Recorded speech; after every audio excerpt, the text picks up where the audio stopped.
আজি আমি class 11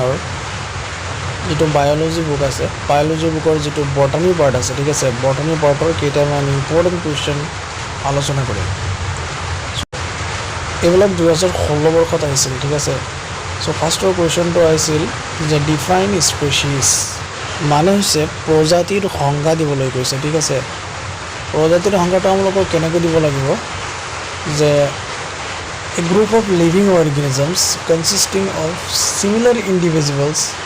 capable of exchanging genes or interbreeding is called species ঠিক আছে 2 নম্বৰ কোৱেশ্চনটো আছিল why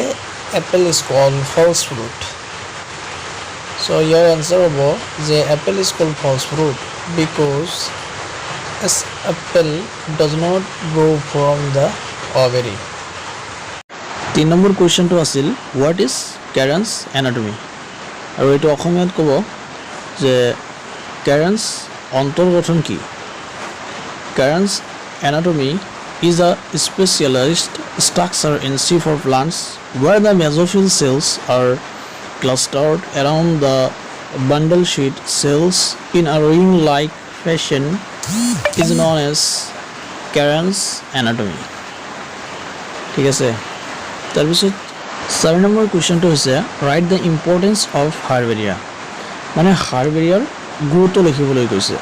সো ফাৰ্স্টত আমলক হাৰ্বেৰিয়াটো জানিব লাগিব কি হয় ঠিক আছে store house of dried pressed and preserve plant specimen on sheet হয় ঠিক আছে সো গুৰুত্ব কি হ'ব ইয়াৰ গুৰুত্ব হ'ব যে herbarium helps in confirming the identity of a plant আৰু এটা